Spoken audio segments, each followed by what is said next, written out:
pagi anak-anak kami semua, anak-anak kami kelas 12 IPA dan IPS SMA 1 Thomas 2 Medan. Hari ini kita kembali lagi belajar PPKN dengan materi baru, dengan bahasan yang baru. Kalau yang lalu kita sudah membahas tentang materi kasus-kasus pelanggaran dan pengingkaran kewajiban warga negara, hak dan kewajiban warga negara. Di bab 2 ini, materi baru ini, kita akan membahas tentang perlindungan dan penegakan hukum di Indonesia. Sebenarnya bagaimana perlindungan dan penegakan hukum itu di Indonesia? Nah, untuk masuk ke materi, sebelumnya kita harus tahu bagaimana apa tujuan kita belajar perlindungan hak dan apa tujuannya kita belajar perlindungan dan penegakan hukum di Indonesia. Yang pertama adalah tujuan pembelajaran yang pertama itu adalah menjalankan perilaku orang beriman dalam praktik perlindungan dan penegakan hukum untuk menjamin keadilan dan kedamaian. Yang kedua, berperilaku jujur dalam praktik perlindungan dan penegakan hukum di tengah masyarakat. Yang ketiga, kita diajak untuk mengevaluasi praktek perlindungan dan penegakan hukum untuk menjamin keadilan dan kedamaian. Nah, yang keempat, kita diminta atau diajak lagi untuk mendemonstrasikan hasil dari evaluasi praktik perlindungan dan penegakan hukum untuk menjamin keadilan dan kedamaian. Nah, untuk lebih jelasnya kita masuk ke slide PPT yang sudah saya persiapkan.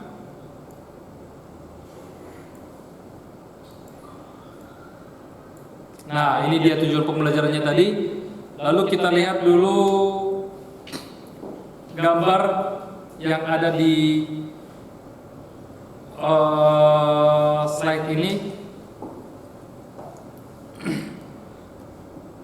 Ada polisi, ada sepeda motor, ada pengendara sepeda motornya. Lalu polisi seperti memeriksa kelengkapan berkendaranya.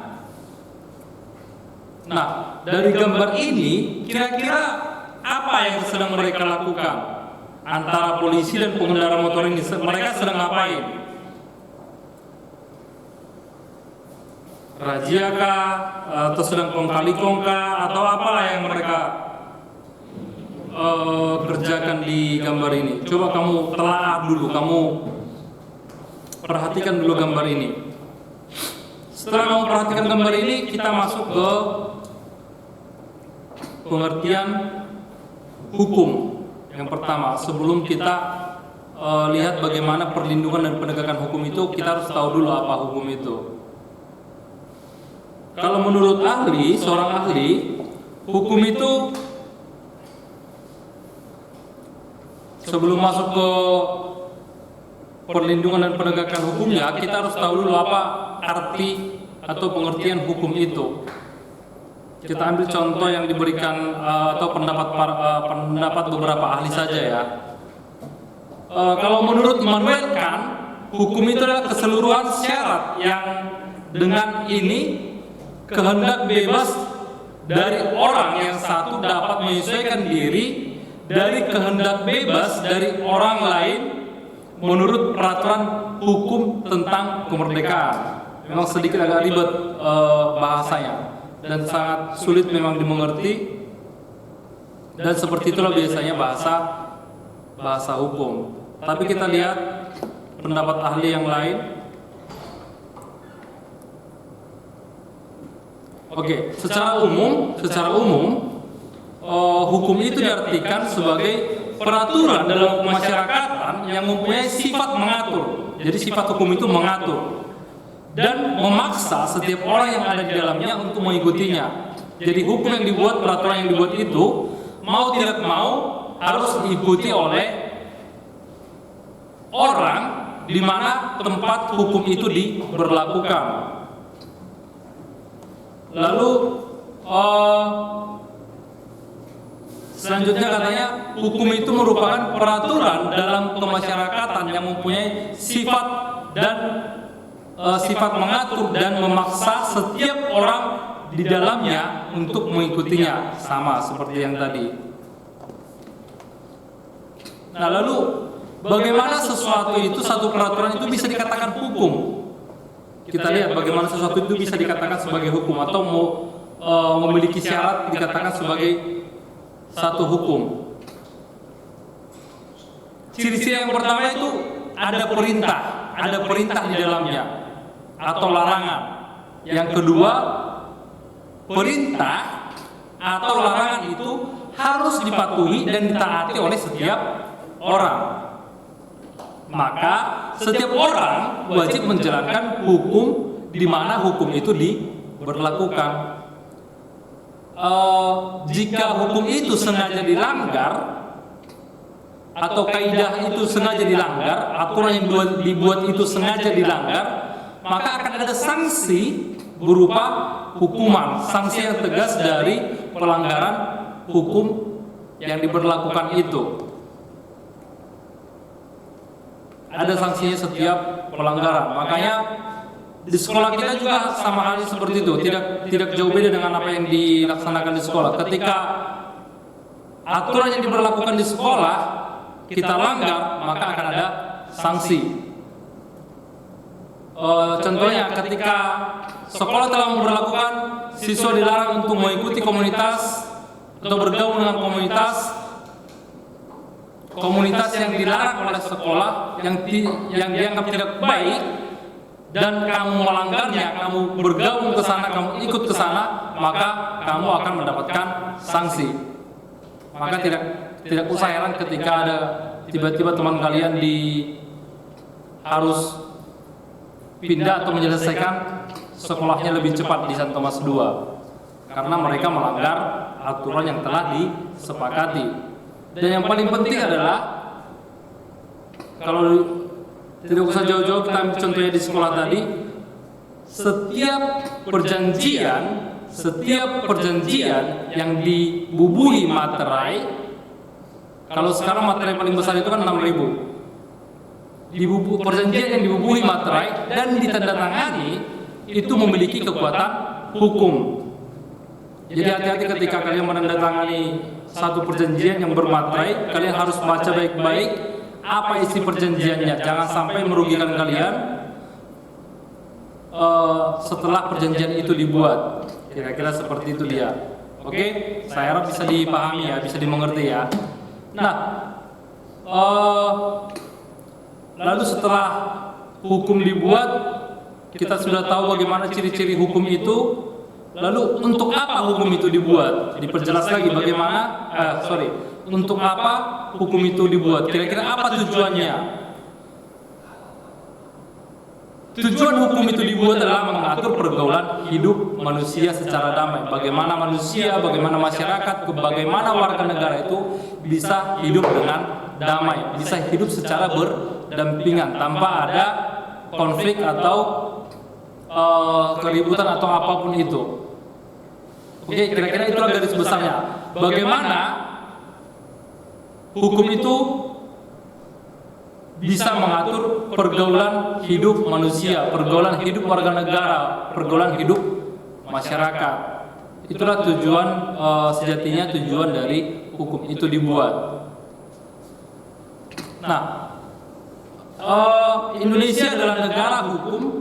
Indonesia adalah negara hukum sebagaimana dijelaskan dan dijamini oleh konstitusi kita, dan ini disampaikan di ayat 1, di pasal 1 ayat 3 Undang-Undang Dasar 1945, bahwasanya negara Indonesia adalah negara hukum.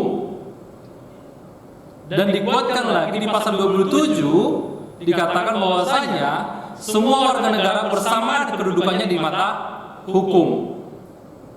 Semua warga negara, semua warga sipil, masyarakat sipil memiliki hak yang sama di depan atau di mata hukum. Tidak ada perbedaan di mata hukum. Ketika masyarakat bersalah harus dilaksanakan hukum yang sesuai dengan kesalahannya. Ketika pejabat bersalah, maka akan dilaksanakan hukum sesuai dengan pelanggaran yang dilakukan oleh pejabat tersebut. Nah, kita lihat di sini katanya, menurut Philippus Hadjon, perlindungan hukum adalah perlindungan akan harkat dan martabat serta pengakuan terhadap hak asasi manusia. Ada pengakuan terhadap hak asasi manusia yang dimiliki oleh subjek hukum berdasarkan ketentuan hukum dari kesewenangan dan sebagai kumpulan peraturan atau kaidah yang akan dapat melindungi suatu hal dari hal yang lainnya. Ingat, hukum selalu berkaitan dengan atau erat kaitannya dengan hak asasi manusia. Hak asasi manusia. Hak-hak dasar warga negara telah diatur dalam konstitusi, dan sekaligus konstitusi itu menjamin hak-hak asasi manusia. Jadi tidak ada lagi yang dikatakan, tidak ada lagi penindasan mayoritas minoritas, yang beragama dianggap tidak beragama, yang tidak ada lagi pemaksaan kepercayaan, kira-kira seperti itu. Semua warga negara, masyarakat memiliki kebebasan berdasarkan hukum. Nah, lalu kita ambil pendapat satu ahli hukum di Indonesia. Jimlia Sidik mengatakan seperti ini: penegakan hukum adalah proses dilakukan upaya tegaknya atau berfungsinya norma-norma hukum secara nyata sebagai pedoman perilaku dalam lalu lintas atau hubungan-hubungan hukum dalam kehidupan masyarakat dan bernegara. Semakin rumit bahasanya kan? Saya pun udah mulai nggak ngerti. Oke, tapi nanti kita akan ulas lagi, kita akan bahas lagi lebih dalam lagi bagaimana perlindungan hukum di Indonesia. Nah, coba kita perhatikan PPT kita.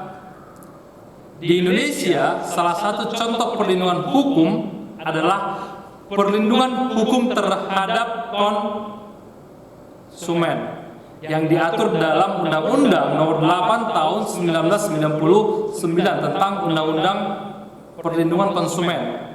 Artinya ketika kalian melakukan transaksi jual beli dan ada kesalahan ketika melakukan transaksi, contohnya barang yang kalian terima rusak, atau kalian barang sudah kalian kirim tetapi tidak terjadi pembayaran, maka kalian bisa menuntut berdasarkan Undang-Undang Nomor 8 1999 ini tentang perlindungan konsumen. Dan ini sudah hampir setiap hari undang-undang ini menjadi patokan terhadap pelanggaran-pelanggaran perdagangan jual beli, terutama di masa sekarang ini jual beli online banyak terjerat di undang-undang ini.